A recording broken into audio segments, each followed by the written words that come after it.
નમસ્કાર મિત્રો, મારું નામ છે બ્રહ્મભટ્ટ આદિત્ય અને સ્વાગત છે તમારું જીગાની મોજ યુટ્યુબ ચેનલના અનધર બ્લોગમાં. આજે અમે આવ્યા છે દેલવાડાના સૌથી પ્રાચીન મંદિર એવા કુંડેશ્વર મહાદેવ અથવા તો જેને ઓળખવામાં આવે છે લુહારિયા મહાદેવ અથવા પંચેશ્વર મહાદેવ, જેને અમે લોકોએ 5500 કરતાં વધુ બિલીપત્રોથી અમે સજાવટ કરી છે, જે તમે જોઈ શકો છો.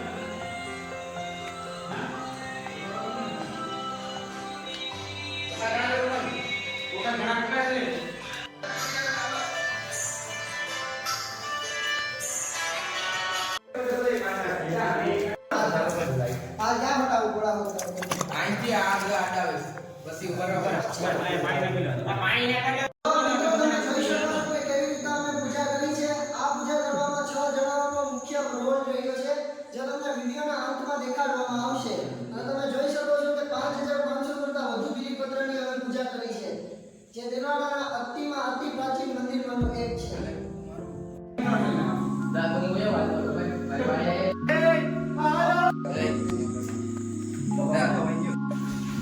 નમસ્કાર મિત્રો, છેલ્લે આપણે જોયું કે લુહારિયા મહાદેવનું આપણે કેવું શાનદાર રીતે 5500 બિલીપત્રથી પૂજા કરી. આજે અમે આવ્યા છીએ નગ્નહર મહાદેવે, જ્યાં અમે હર વખતે હોઈએ છીએ માતાડી મંદિર દેલવાડા, અને આજે અહીંયા છે બરફની પૂજા, જે તમે જોઈ શકો છો. નમસ્કાર મિત્રો, આપણે જોયું કે લુહારિયા મહાદેવની 5500 બિલીપત્ર સાથે કેટલી સરસ રીતે પૂજા કરવામાં આવી હતી. અહીં આપણે નગ્નહર મહાદેવ માતાડી મંદિર આવી ચૂક્યા છીએ, અને અહીં આપણે છે બરફની પૂજા, અને બરફની પૂજા પણ શાનદાર રીતે કરવામાં આવી છે. અને અહીંથી તમે આ જોયા બાદ અમે જાશું રત્નેશ્વર મહાદેવ દેલવાડા, જે પણ અતિ પ્રાચીન મંદિર છે દેલવાડાનું, અને અમે આ તમે પૂજા જોઈ શકો. તો મિત્રો, તમે જોઈ શકો છો કે નગ્નહર મહાદેવની કેટલી શાનદાર રીતે પૂજા કરવામાં આવી છે, અને લાસ્ટમાં અમે લોકોએ ફૂલની પૂજા પણ ચડાવેલી છે અહીં, અને બરફની પૂજા તો હતી જ તે. અહીંથી અમે 2 કિલોમીટર દૂર ગુપ્ત પ્રયાગમાં આવેલા રત્નેશ્વર મહાદેવે જઈએ છીએ. અમારા બ્લોગમાં જોડાઈ રહેવા માટે ધન્યવાદ. જીગાને મોજ અને સબસ્ક્રાઇબ ને શેર કરવાનું ભૂલતા નહીં. આવા નવા વિડિયો આવતા રહેશે.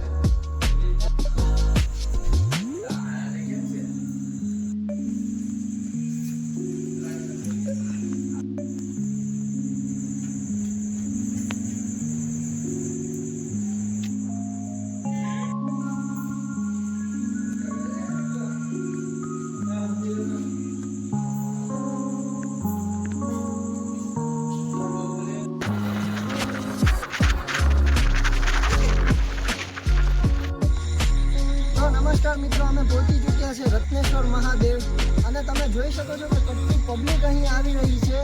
અને આજે મહાઆરતી સોમવારની છે, એટલા માટે ત્યાં બરફની પૂજા પણ હશે ને ફૂલની પૂજા પણ હશે, અને અતિશય પબ્લિક, અને રાત્રે 2-3 વાગી જશે.